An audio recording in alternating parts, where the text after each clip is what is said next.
You're listening to the Assembly Call IU podcast and postgame show, the place where Indiana fans across the globe hang out online after every IU basketball game. Join us for our live broadcasts on Thursday nights and immediately following every IU game at our website, assemblycall.com. That's assemblycall.com.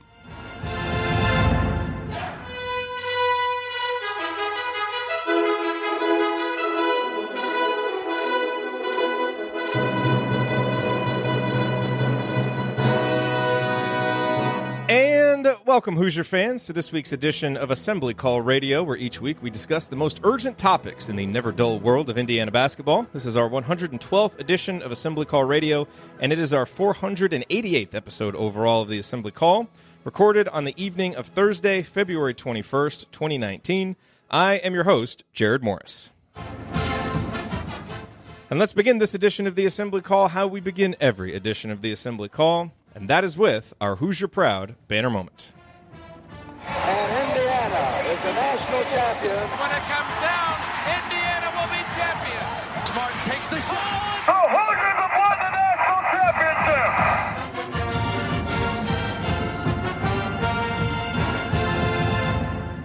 championship. Better times.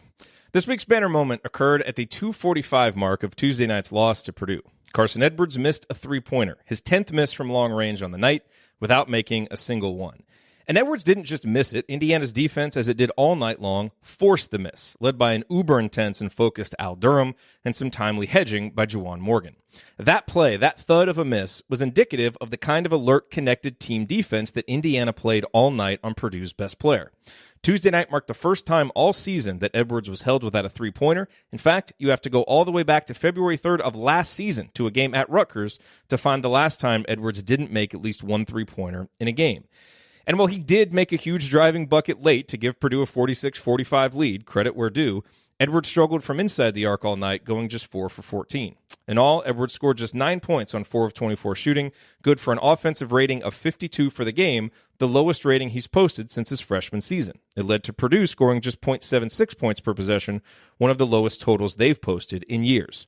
Sometimes good shooters and good offenses just have bad nights, independent of the defense. And sometimes the individual and team defense is so good, it can bottle up even the best scores and schemes. On Tuesday night, it was the latter. Indiana's defense was outstanding, a welcome turnaround from the defense we saw Saturday at Minnesota, which had been flat terrible. Archie Miller wants his Indiana program to be one that is built on consistent defense played with toughness and togetherness. His Hoosiers delivered that on Tuesday night. It was a defensive performance to build on moving forward, and one that will lead to victory on most nights. Just, unfortunately, not that night. All right, now let me introduce my esteemed co-host for this week's show. To my left, he is the Fran McCaffrey of Girls U Sports Coaching in Cincinnati, the president emeritus of the Robert Johnson Fan Club, and a world-renowned bracketologist. And he has just one very small request as a fan of Indiana basketball. I just want one guy who, when he takes a three-pointer, I actually believe it's going to go in. Andy, what is your bottoms line from the last week in Indiana basketball? Yeah, I might just stick with that little sound drop there and go with that as my no. But as you watch these games, I think we get on here and it seems like each loss has taken on a life of its own for a different reason. And you kind of work your way through the emotions of, I was really glad they played better, to why did it take so long for this to come around, and to see that kind of effort. And then you go back and you sit and you watch the press conference and you see a guy like Juwan Morgan sitting there choking back tears in a game that really meant a lot to him. And it puts a number of things in perspective, not the least of which is we don't have a whole lot more games to watch of him, no matter how this season really goes, no matter what, even if some kind of miraculous run would happen, it's still not that much longer. And I guess as you kind of look for different things to focus on, a lot of the what do we look for from here in the remaining games of the season, so much of that focuses itself on things that we might see that are, seeds to plant for next year and different things like that. Even I wrote something like that to you guys as we were trying to talk about it. But I then kind of take a step back and say, I just want to enjoy the last handful of games that I'm going to get to see him play, because while his leadership style may not have been what this team needed, you certainly can't say that he didn't lead. He's an undersized center going out there playing 35, 38 minutes a game, banging with these guys and really just trying to lead by example. And I think, his contributions and all the things that he's really brought to the program are things that will be missed, even though it's easy to say, let's turn the page on this season. So I guess my thoughts would be, if I could talk to the players, it would be, make these last handful of games good for him because he deserves it. And talking to fans, pull hard for that guy. Even if you're pissed about how the season has gone, which I think everybody is to varying degrees, pull hard for that guy to have some success and to have some great moments that he'll be able to remember in thanks for what he's given to IU and what he's done. So that's kind of the lens that I'm going to choose to watch these last handful of games, and maybe they take on even bigger meaning than that. But I will certainly miss watching him play. He's been a great representative of the program. Says the right things, does the right things, and clearly a guy who, while there's guys that get pointed to about, does this guy care? Where's this effort? Where's that? You didn't have to watch too much of that press conference the other night to really see that guy gets it, that guy cares. And hopefully these last few weeks will bring some better things for him, give him a reason to crack a smile in the postgame instead of looking like he did the other night. And to my right, he's a columnist for The Big Lead and a co-host of The Hangover, and also... I was the Indiana Daily Student's basketball columnist. I have plenty of problems with Steve Alford. I've never changed a diaper in my life. If you don't agree with me, that's totally fine. You can be wrong. That's fine. Ryan, what is your opening rant this week? Stand by all of that to this day. All I've got really for this week, obviously it stinks to lose to Purdue. We're all upset about it. But if you look at this next stretch for Indiana, this is going to make or break the season. And we've said that a couple times this year, but this is, at this point where we are, this is for sure 100% going to make or break the season. At Iowa tomorrow night, Friday night. You've got Tuesday at home against Wisconsin, and then we're going to be there Saturday, March 2nd against Michigan State. Those 3 games against top 25 teams, that's your season right there. Then you finish at Illinois and at home against Rutgers. You definitely have to win those 2. And we're not even talking about NCAA tournament. We're just talking to make this season anything, at all. You finish above 500, you've got to feel like you're going to the NIT because of your wins and because of the fact that Indiana is Indiana, and the NIT would love to have Indiana. So, if you're talking about it from that perspective, Indiana's got some quality wins and will probably be in there. But if you want to make the NCAA tournament, you have to win the next. Hey, we've heard, you've got to win this game, got to win this game, got to win this game. No, those next 3 games are the ones you got to win. And then you get to the Big Ten tournament. Of course, if you don't win all 5 of these remaining games, you get to the Big Ten tournament. Of course, it's a roll of the dice. You never know. But this team has to come together. And we saw the effort against Purdue defensively, and we saw the effort offensively, but we just didn't see the continuity and execution offensively. And that has to show up. And you know what also has to show up? Somebody has to step up confidently and make some shots. And they had plenty of open looks against Purdue from 3 that just did not go down. I rewatched that game. It's stark how open some of those shots were that just didn't go down and were nowhere close. And we know this team is not a good 3-point shooting team. We're going to talk about that tonight. But at some point, somebody has to step up and make some shots on this team. These guys have played basketball before. They're not 28% 3-point shooters. They're better than that. But the confidence is gone. And team-wide, the confidence is gone, except for maybe Devontae Green. He's always confident in himself. But other than that, the confidence is completely out the window. These guys have to start making some shots and shooting with regularity. We saw one go down for Rob Finney the other night. That's a great sign because his shot had been way off since he came back from his injury. That's good moving forward. But other guys have to make shots too. I mean, a guy like Demezy Anderson, he's not playing much, but when he's in there, his whole thing is supposed to be shooting. And he's been awful from 3 this year. It just has not had any confidence whatsoever. And his shot has not even been close. It's not like some of these are rimming in and out. They're nowhere close. And so somebody on this team over their last remaining weeks of the season has to step up and start consistently making shots. And that's the only way this season is going to get turned around. The effort and execution. I mean, the effort has to be there. The execution, I don't expect to get worlds better, but I expect to be better. But then somebody, if you're executing properly, someone has to be able to knock down a shot from the outside, or the opposing team is just going to limit you to what you can do offensively. All right, here's what we're going to talk about this week. Keys to victory against Iowa, as Ryan mentioned. Why can't we shoot? We'll give you 7 reasons, in fact, why IU has had 2 straight bad shooting seasons. And then how does Indiana's talent actually stack up with the rest of the conference? We investigate, and then we answer your questions. All of that coming this week on Assembly Call Radio. Now, before we get to all of that, let's talk, as we do in this spot usually, about sleep. And if you stuck around for AC After Dark last week, then you heard our expansive conversation with Megan Mahaffey. Hi. She is our longtime Assembly Call listener and an original chat mobber. Well, Megan was recently in the market for a new mattress, and she and her husband decided to give Comfort Option a try. And she was nice enough to join us last week to share her experience. And naturally, I chopped up the audio to use in fun, out-of-context ways. I just sneezed, and it's the worst thing that has ever happened to me. But also in useful ways, like sharing why you should give Comfort Option a try. For example, if you live in Indy or Bloomington, you can schedule Comfort Option's revolutionary in-home mattress service. Why is that cool? There's a van with a bed in it, and they just put the mattress together right there, and you lay on it, and you decide if you like it or not. Plus, they don't charge you extra to come build the mattress at your house. Seriously, they don't. And if you don't live in Indy or Bloomington, you can still order one of their Alpha mattresses online, and they'll deliver it anywhere in the U.S. Megan and her husband actually went with the Alpha Medium. We've been really, really pleased with how the Alpha Medium has felt. I am physically sleeping better. And to top it all off, Comfort Option offers a 30-90 satisfaction guarantee to make sure that you love your mattress. I actually got an email this morning from Comfort Option, just checking in. How's everything going? Do we need to make any adjustments? Because they will do that with the Alpha mattress too, folks. They will let you sleep on it for 30 days, and then they'll work with you to kind of swap things out and make it more appropriate for what you need if you find it's not working for you, which is awesome. Bottom line, they want the mattress buying experience to be more pleasant than it's ever been. The whole thing, start to finish, went incredibly smoothly. Mission accomplished. So go to comfortoption.com right now and either order your Alpha mattress or schedule your in-home mattress store service today. And when you do it, use the promo code ASSEMBLY to get $50 off your purchase. Again, comfortoption.com, promo code ASSEMBLY for $50 off. Get the mattress that's right for you.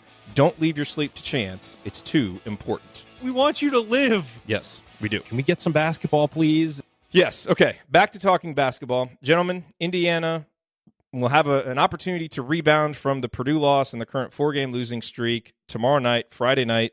It's a late tip against Iowa. Andy, as you look at this game, and obviously Indiana's already played Iowa once, lost by 5 at home, what are the keys to Indiana being able to go on the road to Iowa City and pull out a victory?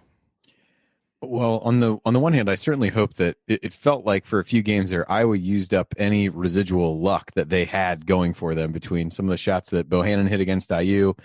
He hit a buzzer beater against Northwestern, and then the crazy Joe Wieskamp throw the ball length of the floor winds up in his hands, and he banks one in from the corner. So it feels like, in this season, perhaps it should never feel like an opponent has used up all of their good luck, but on some level, it does feel like maybe things get back to a reasonable level with Iowa, but they lost on a buzzer beater tip in. I guess not a buzzer beater, but a tip in the final 10 seconds the other night. So I think as you look over it, they really burned IU 3-point shooting in the first game. I think that becomes really important for a team that's really good offensively to begin with. And IU allowed them to shoot 40% from 3-point range in the first game, and the other guy who really burned him was Tyler Cook. That there were didn't really have great answers for him on the inside, and Luka Garza was a guy that got talked about coming into that game, but he ended up being in foul trouble for the majority of the game, and it was really Cook who gave IU trouble. And so you've really got to get off to a good start, not let the crowd get in the game too much, and play the kind of defense they played the other night and really make things tough for Iowa on that end of the floor, because that's really where, for a team like that can really get going downhill offensively. They run off a good series of points, crowd gets in the game, and based on what we've seen from IU this year, it's not an optimal situation for them to end up in. And so I think, really defense is going to have to be it. You'd like to think that IU is going to be able to score enough against Iowa, whose defense hasn't been that great in Big Ten play. Again, maybe that's wishful thinking given what we've seen out of IU's offense, but it all has to start on the defensive end, because that's what's going to keep the crowd out of it and give IU a chance to hang around long enough to win the game. And maybe get Robert Johnson to come back and hit 7 threes against them again. Hey, yeah. What did he hit, 9? I think that game? Was it 7 or 9? No, it was even more than that. I would take 7, even if it was 9. 7 would be fine. I would too. I'd take 3 at this point. Yes. Yeah. Yes, if one guy in anybody the who team can make hit 3 7 in a threes game. everybody would just pass out and then miss the rest of the game anyway. Yeah, I would also say, Juwan's got to play more than 22 minutes. I agree, Andy. You've got to make threes to beat Iowa. And the other thing is you got to defend the three-point line. In Iowa's losses this year, they're shooting 31.3% from downtown. Their season average is 38.1% in conference play. So it is a stark difference, and a big key to watch, and it was a big key in game one, is Joe Wieskamp. He is 5 for 20 in their losses, but he's shooting 42.6% overall, and he has scored in double digits, or he scored in single digits in all 6 of their losses. He had 2 in the Maryland game. And this is the guy that Indiana was just leaving and allowed to get basically 3 wide open threes early in the first half, and it killed him. So they've got to understand the scouting report and get out on him and not let him have open threes. Ryan, last word on the Iowa game.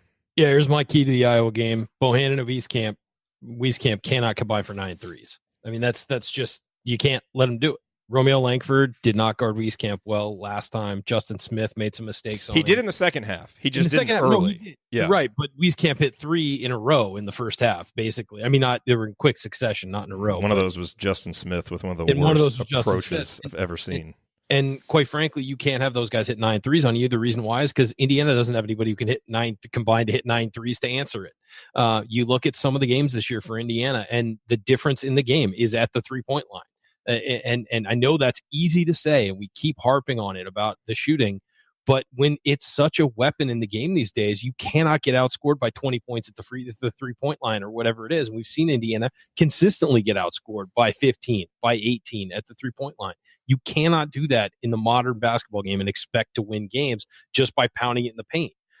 There was a while, even during the losing streak, where Indiana was still over 50% from the field on the season and losing games. And the reason why is because you were getting 2s instead of 3s consistently. So in the first game, Indiana hit 7 threes. Well, Iowa hit 10 and won by 5 points. And that's 9 points that they got you at on the 3-point line. So yeah, they shoot more threes. They're more consistent, so they're going to win at the 3-point line. You can expect that, but Indiana cannot make it easy on them. And Wieskamp and Bohannon, they made it easy. Bohannon, of course, hit the ridiculous one at the end that we all know about, and there's nothing you can do to defend that. Sometimes those just go in, but he also hit some pretty open threes that that the team gave him, and you can't let those happen. Yep. All right, coming up on the Assembly Call, let's talk more about shooting. How is it possible that a program like Indiana from a state like Indiana can produce 2 straight seasons of such putrid shooting? Where have all the Jimmy Chitwoods gone? We're going to discuss it and give you the exact reasons why. Stick with us in the Assembly Call.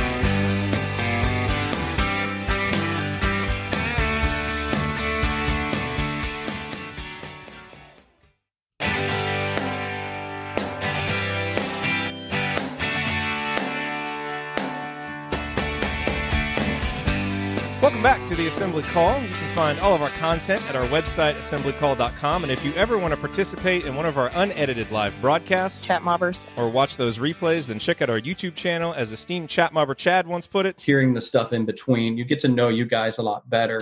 Like the time last week when Coach used a get well wish to a chat mobber as an opportunity to rip IU players for their lackadaisical pregame warm-ups against Ohio State. And Mary, we hope you get better from the hip replacement, and I guarantee you that your pregame routine's probably more intense than some of the IU kids I saw on Sunday. So keep up the good work, Mary, and keep joining us in the chat room. Join us live at youtube.com/assemblycall. Coach gets feisty on ACL. Coach is a unique individual who we love very, very much. There are times that those aren't as funny as the moment in which they occurred, but I laughed just as much hearing it again than I did the initial time. I laughed so hard when I was going through and heard that because I had forgotten about it. Okay, I'm Jerod Morris here with Andy Bottoms and Ryan Phillips. So we got this question from Marty. He said, perhaps discuss how it is possible that a blue blood program has not one player who is a legit three-point shooting threat, especially in the state of Indiana where there is a basketball hoop in every driveway. Mind-boggling to me. Well, it's mind-boggling to us too. So let's talk, guys, about the many, many reasons why Indiana hasn't been able to shoot under Archie Miller, because there isn't just one reason, there's a lot of them.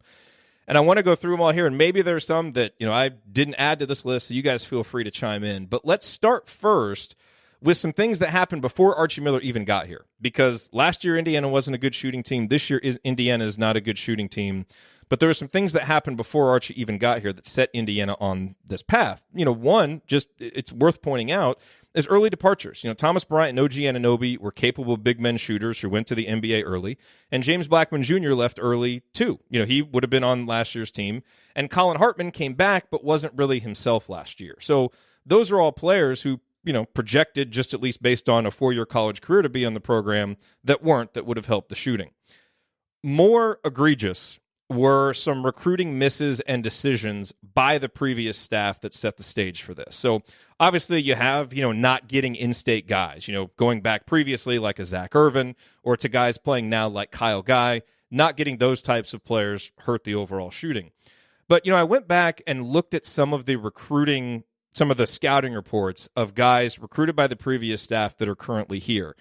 Al Durham, Devontae Green, Justin Smith, Josh Newkirk, who was on the team last year, even Juwan Morgan.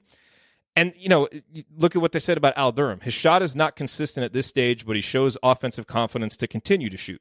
Solid two-way player who is solid to sometimes sneaky athlete who needs to work on being a consistent shooter. All of these guys, it was known in high school that they were inconsistent shooters. And the two guys who were kind of known to be shooters, Curtis Jones, really showed no development, and Grant Galon could shoot, but really couldn't do anything else. So it's important to remember before we get to, kind of the decisions that this staff has made and what's happened this year is, Ryan, the decisions that were made previously by a staff that clearly valued shooting did not recruit shooting. So it's not like guys have regressed. They were known to be inconsistent shooters when they got here. And even if they've improved, they aren't the kind of dead-eye, lights-out shooters that you need. Well, and let's alter that and say it's not that they didn't recruit shooting. They didn't land shooting. Yeah, I mean, Sure. Archie Miller has recruited guys who can shoot. Some of them just pick other schools for whatever reason. They pick other schools, and that happens in big time college recruiting. You go after really good players, you're going to lose what 2/3 of them. You're going to lose. I mean, unless you're Duke or Kentucky, you're going to lose 2/3 of the guys you go after. Obviously you make certain targets higher priorities. Romeo Langford was a higher priority than some other guys on that list, and they got it, and that's huge. But yeah, you can recruit all you want guys that can shoot. The problem is you have to land some, and I think the key to that is that under Tom Crean, when the team was shooting well from three, he was recruiting shooters across the board. And then when he would get 4 out of the 10 main guys he was recruiting, 3 of the 4 could shoot. And that's just the way it worked with him as a recruiter. Now, again, some of the guys who Archie Miller inherited were not shooters. And so they're consistent shooters, we'll say. Justin Smith, a lot of people thought would be a good shooter. He has not developed into a good shooter. So I think that it's really worth noting that he's had a tough time developing these guys into shooters. And also, you have to put some of this on Archie as well, not just the recruiting. We're getting to that. Yeah, okay. And I would say that we'll get there then because I do have some stuff to say about that. But I think that, yeah, you're right. The guys he inherited aren't exactly knockdown shooters. And the recruiting class he inherited was Al Durham, it was Justin Smith, and it was Clifton Moore. None of those guys were known as shooters. Al Durham has become a better shooter since getting on campus. Justin Smith has not. He has not really developed a jump shot. And at times he's looked like he could be that guy, but in general, he has not looked like a great shooter.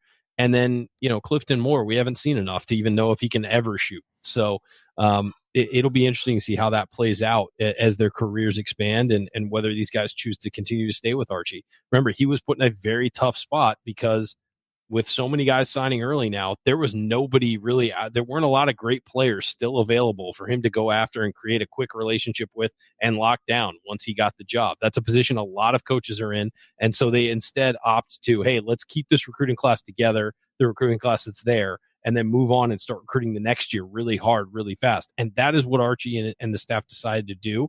And they did really well in their first full cycle recruiting. But that first recruiting class that he got, that was, the leftovers from Crane's recruiting class, that decision is certainly questionable at this point, whether those were the guys to do it with. But their decision to then go after the next recruiting class really hard paid off. So again, it's sort of a juggling act. you have to decide, make a choice of what you're going to do. And they chose to recruit that first full class hardware. See, here's why I want to make this point, because we see in the chat, Mike says, stop blaming it on Crean. He always led the nation almost in 3-point shooting. What is with the last few teams? That's why we're bringing this up, because again, for a coach who valued 3-point shooting so much, that's why it's odd that he was going to have rosters like this. He would not have magically made this a good 3-point shooting roster. That's why it's worth bringing up to set the stage. There's plenty to get to with what's happened with the current guys, but that's why we want to bring this up. We're doing 7 here, and we're only through 2, so don't worry, we're getting there. But no, you're right. It is worth noting that there are players on this roster who were brought in by the previous staff who were not known as shooters. If you look at their scouting reports, none of them were known as shooters. Now, Crean and his staff were good at developing shooters. They were. I mean, that's just a fact. Mm-hmm. But these guys weren't inherently good shooters. So that is worth noting. Yep. Andy, do you want to chime in on that before we move on? Not really. I mean, other than to say, Robert Johnson, we talked about him before. He was another guy on the roster who had shown some ability to be a solid 3-point shooter, but was, in his sophomore season, but was very much a guy who was able to get those shots. He shot so well in an offense where so many other players were the focal point. And as he became more of the focal point, he struggled to be able to take some of the shots. I think the quality of the looks that he got during his one season with Archie wasn't what they were with Crean. And some of that is on the offensive system and some of that is on the personnel.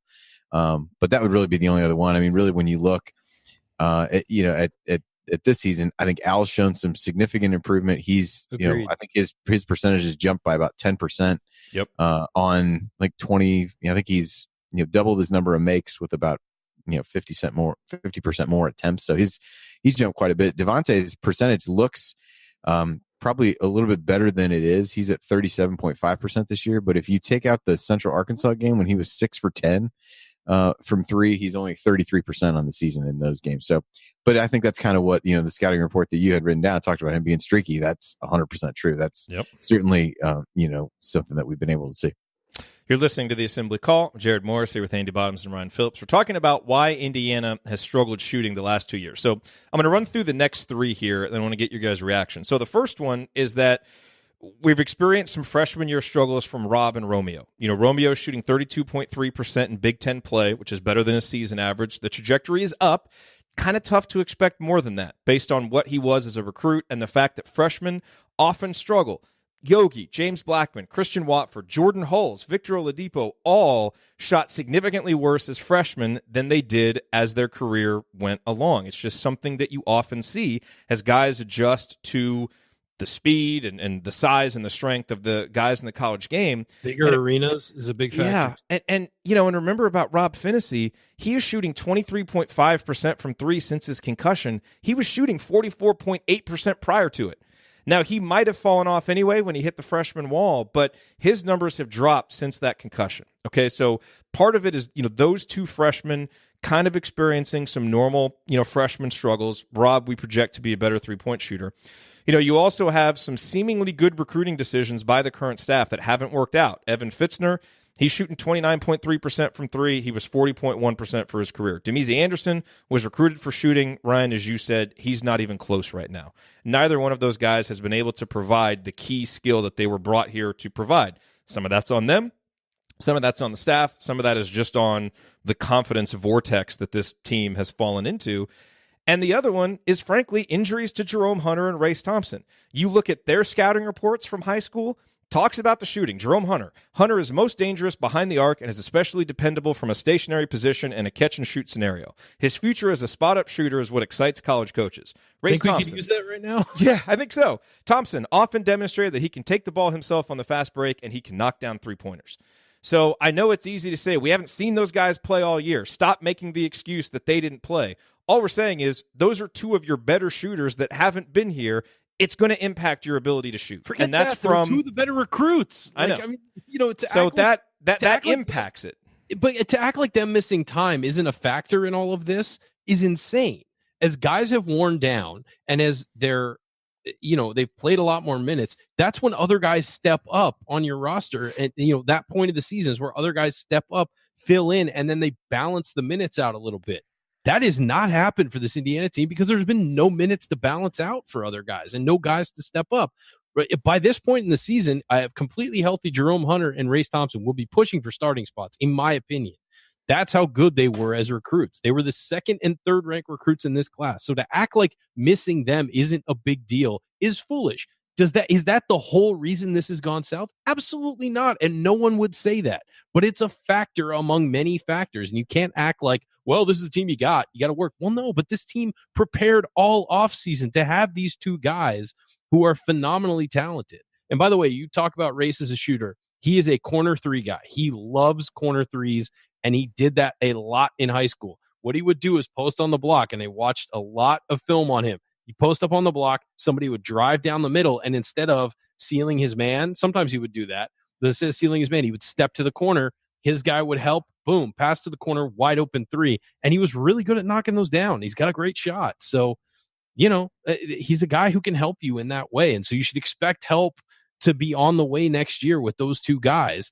And then, of course, you got to get Armand Franklin shooting threes. You've got to get maybe whoever the third recruit is in this class shooting threes, whoever you bring in as a transfer to shoot threes. I mean, it definitely has to be a focus moving forward, but just getting this team healthy will help with it. So we're watching live, and Andy, it looks like he hasn't moved in like 45 seconds. I was like, what's up with Andy? He just texted me and said his computer shut down. He's getting back on. So I thought he was mesmerized by my talking. I did too. So that explains that. Okay, so let's go on with number 6. And look, this is an important one. This is where we'll get into talking about Archie, Ryan, which is the offense isn't producing enough rhythm three-point looks for the guys who are here, who are there to take them. And, when you look at Archie's teams at Dayton, they usually shot well from three. The whole narrative about Archie not, valuing the three-point shot doesn't match his track record.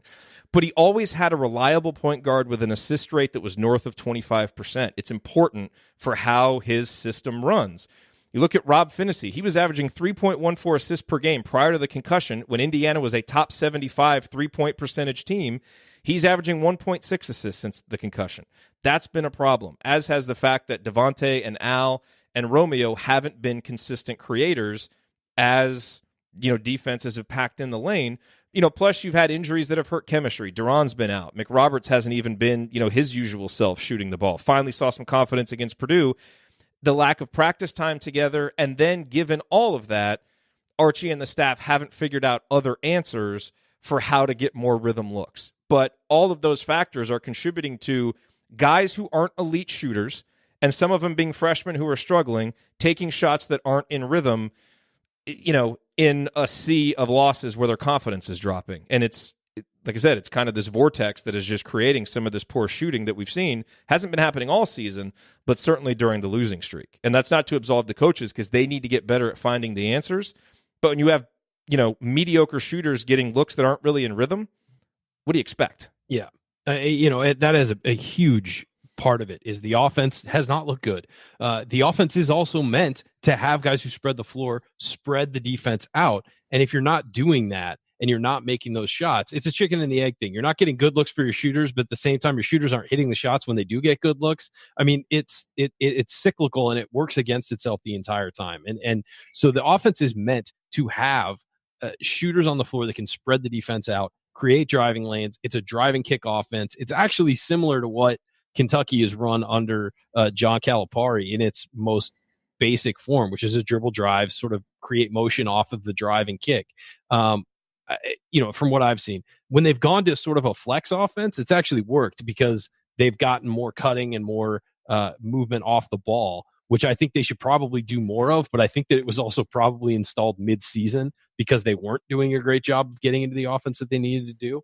So again, yeah, you're getting mediocre shooters good looks, and they're not making them. And that makes the offense more and more bogged down in the middle because the defense isn't respecting your ability to knock down shots. So really, again, just a cyclical thing is that you're getting the open shots, but they're not going in. And then on top of that, the defense is basically giving you the open shots, and you can't make them. So everything gets bogged down in the middle. Everything gets clogged. And, even people talk about how Tom Crean's offense was great. The 1 year he didn't have shooters, the exact same thing that happened this year happened that year. I can't remember what year it was. 2014. It was 2014, where nobody could shoot. And what happened was everything got clogged up. The offense, it looked like guys were standing around. When you think back to Tom Crean's offense, That wasn't typically a problem, is guys standing around not being able to find room to drive. That was never the problem. But that season it was, and that's what happens when you can't shoot and can't spread the deal. Yeah, and then, number 7, I basically said it, which is the missed shots and the losses have led to a loss of confidence that has compounded itself. And when you shoot, you have to be confident. And it's one of those things that can kind of be contagious. And everybody's, wants the next shot to count for 10 to make up for all the ones that you've been missing. And at some point, the guys are going to have to relax, and just start making shots. We'll see if that happens. This group may not be capable of it, but that has an impact too. Andy, you want to come in and just kind of chime in overall here?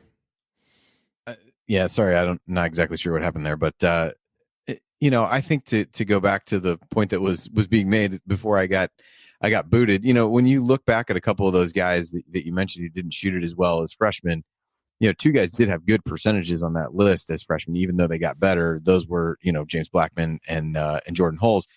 Those guys, again, if you go back, like they were brought in as shooters. That was a known commodity that they brought to the table, and they still did improve.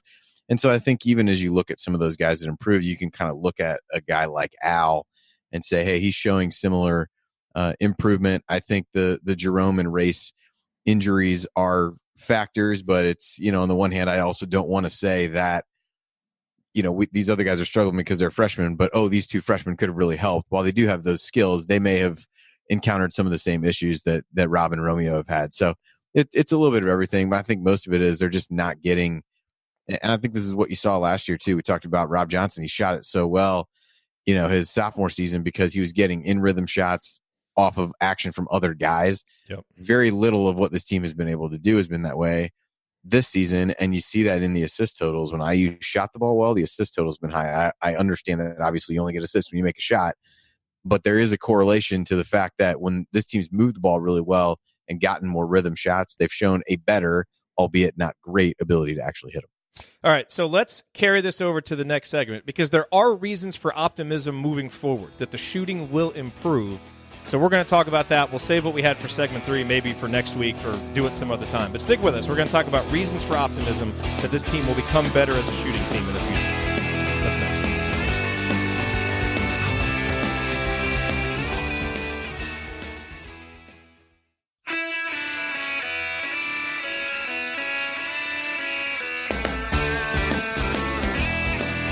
Welcome back to the Assembly Call. I'm Jerod Morris. I'm here with Andy Bottoms and Ryan Phillips. Remember that you need to be subscribed to our email newsletter. We send out a weekly IU News Roundup, even during the offseason, and after every game, we send out a detailed post-game analysis. There's a high-level operation going on out there. Just text IU to 66866 or go to assemblycall.com. That's IU to 66866 or go to assemblycall.com.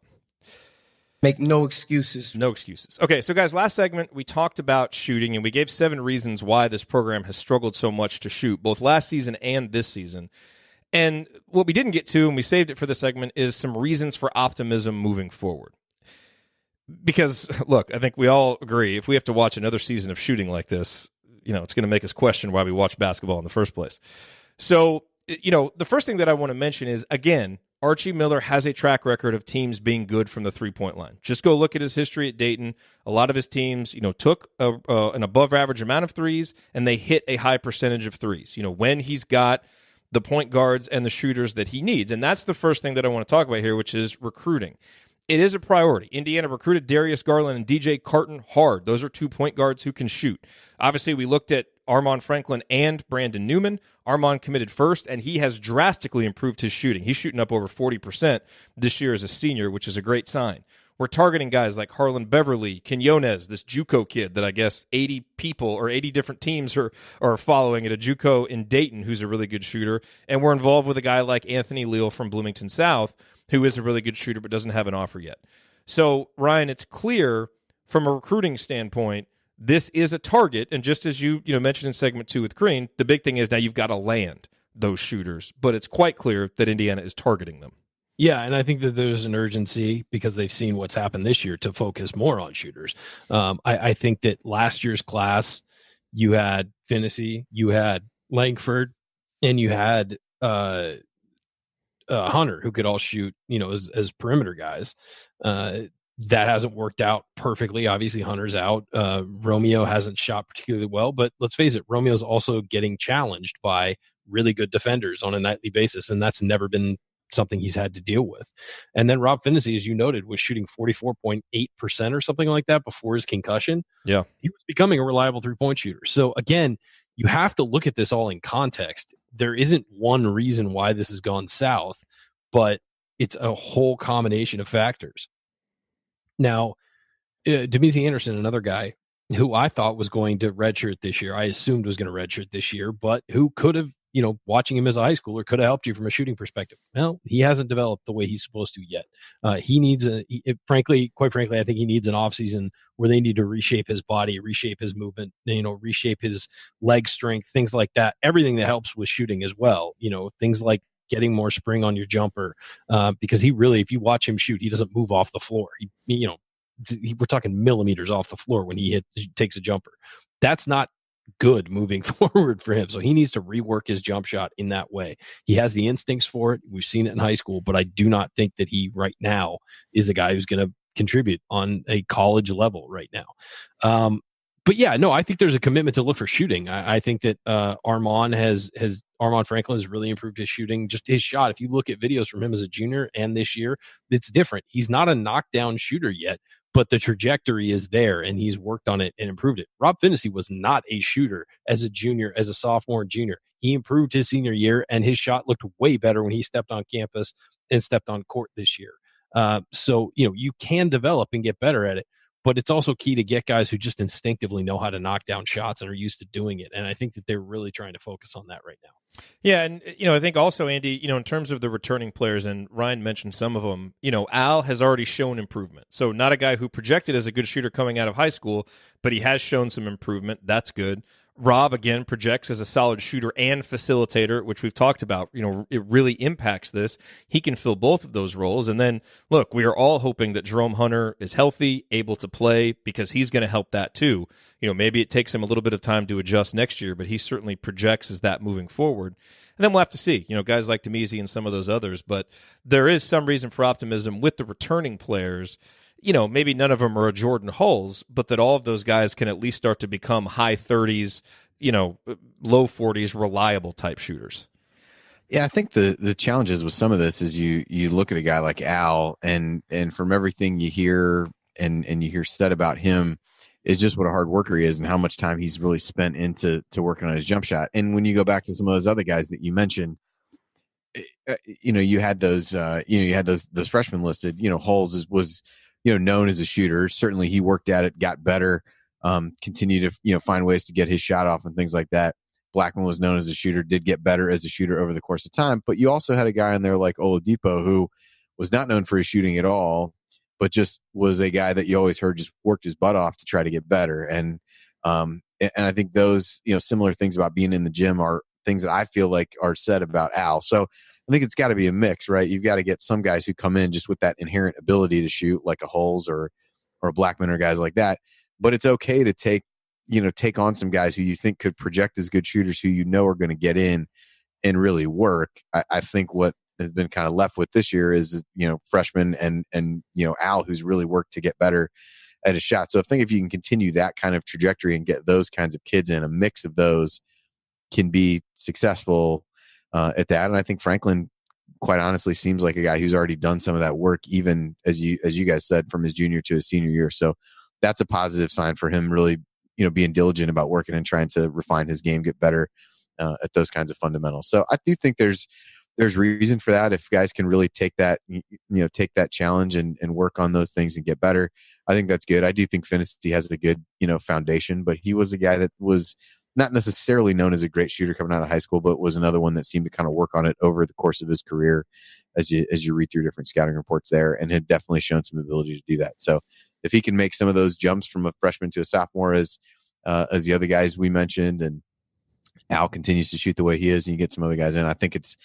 positive. And quite honestly, you would expect nothing other than to see the staff really go after these kinds of recruits, because for all the reasons that everybody wants to get mad and think about that this staff and this coach may not be right for the program, if you didn't hear they were out recruiting shooters, that would probably be the red flag for me. So they're clearly trying to rectify the situation. They understand the magnitude of what that's causing and the spacing that's needed to be able to play and win in high-level college basketball. So if there weren't shooters on the radar, at least if they were going after, yeah, you got to land them like you said. But it's certainly an acknowledgement by them that improvements have to be made there. And I don't think anybody, coaching staff, fans, or players want to sit through another season like the last couple have been, just in terms of being able to struggle to find consistent outside shooting.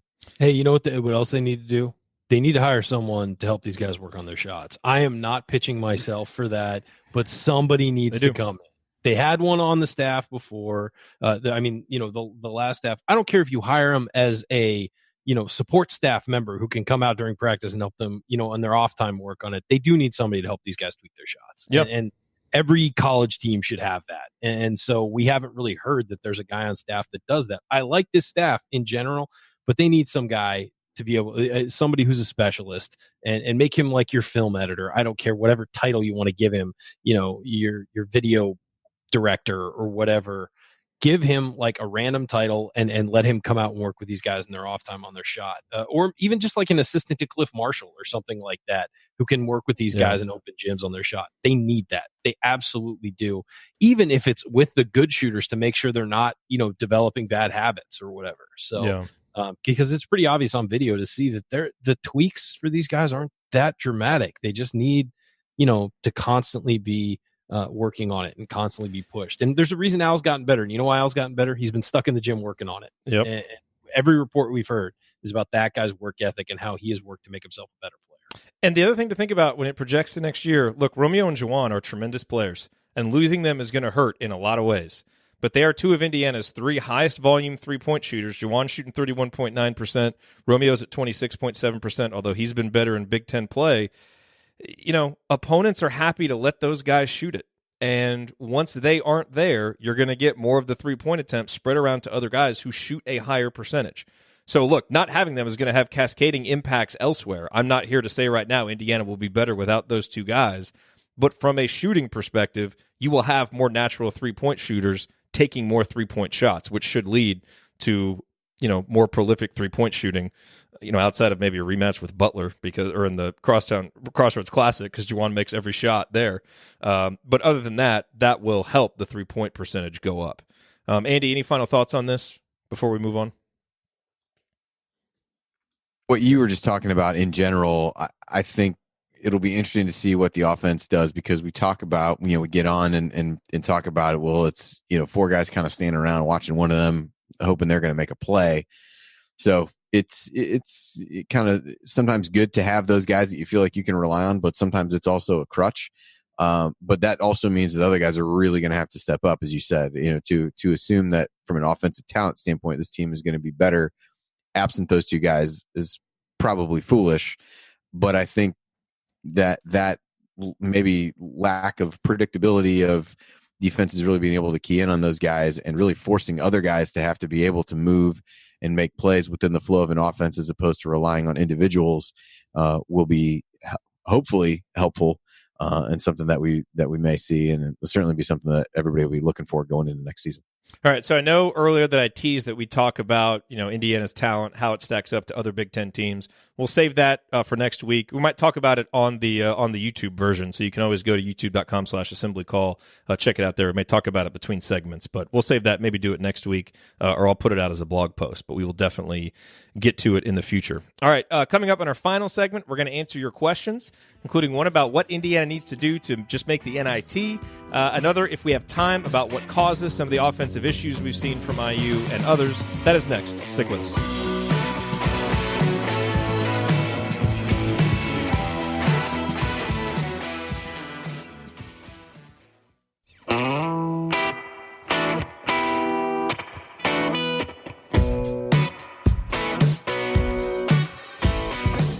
You're listening to the Assembly Call. We are wrapping up another week of talking IU basketball. I'm Jerod Morse here with Andy Bottoms and Ryan Phillips, and we've got a few questions to get to. These questions submitted in our private IU basketball discussion community, which you can learn more about at assemblycall.com/community. So we've got a few questions about what Indiana needs to do to make the NIT. I sent a tweet to John Templin at NY Buckets, who is like the only guy that I know who does NIT bracketology. He said Indiana basically needs to go 3-2 down the stretch, considering their current record, to get above 500, and they can't afford to lose at home against Rutgers. If they do that, I think we all agree. If Indiana is above 500, they're going to make the NIT. Yeah, I don't care who they beat. They're going to be.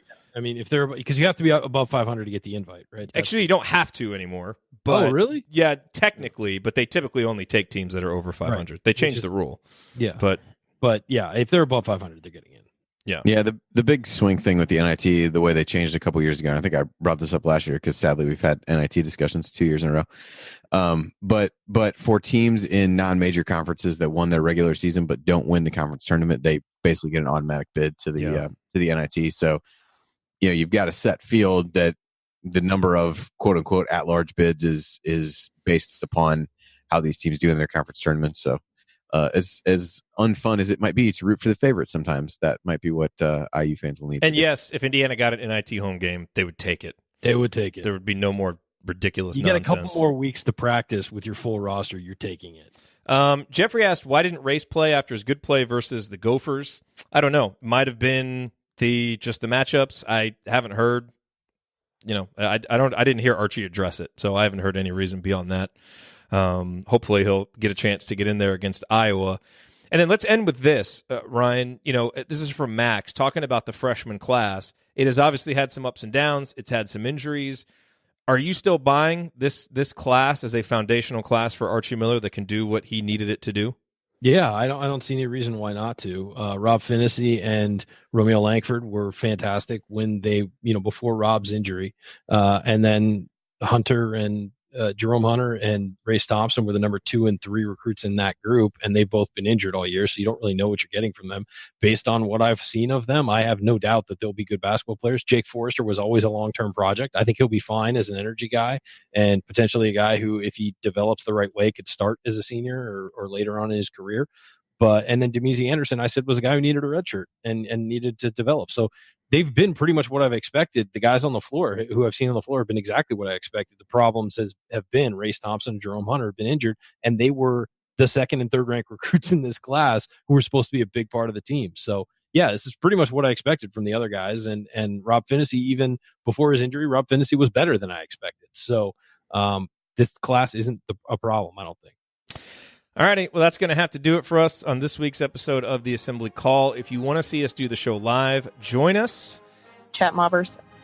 At assemblycall.com on Thursday nights for the live broadcast of our Assembly Call recording. And you can always subscribe to our podcast by searching for Assembly Call wherever you listen to podcasts.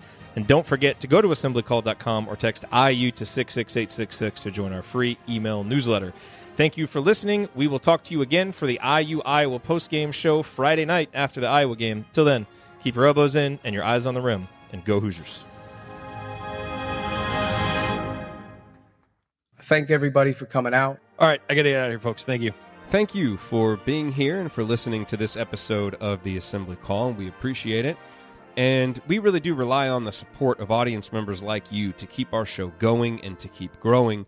And so we have set up a page on our website at assemblycall.com/support that lists 5 ways that you can support the Assembly Call. And we encourage you to choose whichever method is the easiest and most convenient for you. One of the methods is donating, and so many of you have donated, and we appreciate it so much. On that page, you can choose a monthly recurring donation or an annual recurring donation or just a one-time donation, whatever works for you. And if you don't want to donate, another way to support the show is you can use our affiliate URLs, iutickets.shop or iustore.shop when you're going to shop for tickets or gear, and we will get paid a small commission when you use those links. But however you support the show, we appreciate it. Thank you. Okay. Alrighty. So, by the way, I just want to mention real quick since we teased it for the folks who are here, like from a talent perspective, and you don't need to know the entire methodology that I use as long as you trust my ability to analyze this from a numbers perspective. Basically, looking at each team's talent level based on their recruiting rankings, and then kind of how the minutes have been distributed on their team, and then the experience level of those players, kind of giving a bump for the experience. Indiana basically came in right in terms of talent. They came in 5th. In terms of talent and experience, they came in 6th.